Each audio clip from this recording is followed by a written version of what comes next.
What you're about to hear might completely change how you see traditional authority in Nigeria. A 48-hour ultimatum from one of Yorubaland's most powerful kings, the defiant response that called it comedy, and a businessman caught in the middle of a real war that's exposing cracks in our traditional system that have been hidden for over 600 years. This story has been everywhere. But the real truth, most people have no idea what is actually at stake here. This isn't just about one chieftaincy title. This is about a question that goes back to the very foundation of Yoruba civilization. This is RNN TV. I am Esther Olateju. Let's break this down clearly. The Alaafin of Oyo, or Babimbola Akim Owade, has faulted the Ooni of Ife for conferring the chieftaincy title of Okanloma of Yorubaland on businessman Dotun Sanusi Ilaje. He gave the Ooni 48 hours to revoke it. The Ooni responded through his spokesperson, Moses Olafare, dismissing the ultimatum as an empty threat. The spokesperson said the Ooni would not dignify what he called undignifiable with an official response and brushed off the deadline saying 48 hours my foot. That is not the kind of language you hear between traditional rulers every day. According to the Alaafin, the Ooni's constitutional and traditional powers are restricted to Ife land, specifically the former Oromiyan local government, now divided into Ife Central, Ife North and Ife South. The Alaafin claims he holds the exclusive right to give titles that cover the entire Yorubaland. But to understand why this matters so much, we need to go back, way back. Most people don't know this part, but this fight is literally older than most African nations. According to Yoruba tradition, Oduduwa migrated to Ile-Ife and became the ancestor of the first divine king of the Yoruba. By the 8th century, Ile-Ife was already a powerful Yoruba kingdom. Here's where the family drama begins. The legendary origins of the Oyo Empire lie with Oroyo, also known as Oromiyan, who was a son of Oduduwa. According to oral traditions, Oroyo left Ile-Ife and founded Oyo, becoming the first Alaafin. Think about this. The Alaafin claims supremacy over all Yoruba land, but historically, his own kingdom was founded by a prince from Ife. Oduduwa's children went on to found multiple kingdoms including Oyo, Owu, Ketu, Sabe and others. Now, here is where it gets complicated. At its height, the Oyo Empire was divided into 4 layers: Metropolitan Oyo, Southern Yorubaland, the Egbado Corridor, and Ajaland. The Alaafin controlled a vast territory that stretched from modern-day Nigeria into Benin Republic.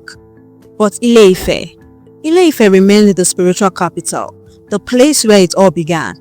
Here's the truth that has been hiding. The British colonial system completely disrupted this ancient balance. Before the 20th century, succession patterns were fluid. However, with the modernity that came with colonialism, the succession pattern was structured. Since 1900, when the kingdom was politically absorbed into southern Nigeria, the traditional monarchy has been either a tool of British indirect rule or a legally recognized traditional polity.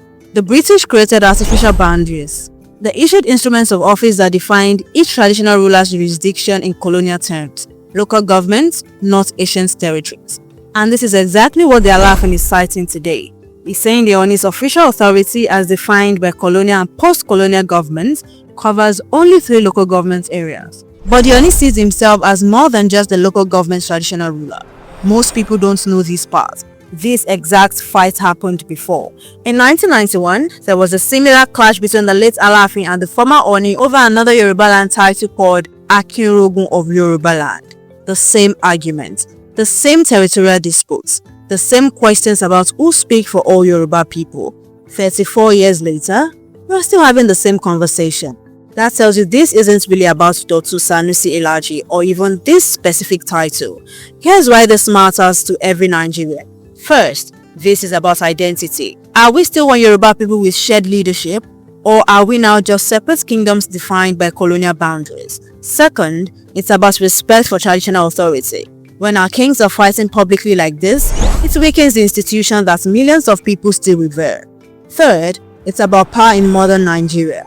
Traditional rulers play significant roles in politics, land allocation, and community leadership.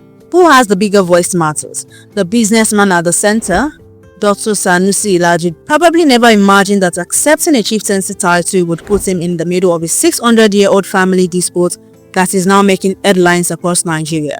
And here's the deeper question. In 2025, Should ancient kingdoms operate within modern administrative boundaries, or should traditional authority transcend the borders that colonial masters drew? What do you really think about this? Should there be one supreme Yoruba king, or should each monarch have their own clearly defined territory? Should traditional authority follow colonial boundaries, or should it operate by ancient rules? Here's a question that might surprise you. If Oyo, the founder of Oyo, was originally from Ife, does that give Ife some claim over Oyo's authority? Or does founding your own kingdom make you completely independent? Drop your thoughts in the comments. We are reading every single one. And if you have a better insight than we do, please educate us further. If you found this breakdown helpful, like, subscribe and share it with someone who needs to understand the full story behind the headlines. And here is my final question for you. If you were advising these traditional rulers, how would you resolve these disputes without damaging the institution that connects us to our ancestors? Let's talk.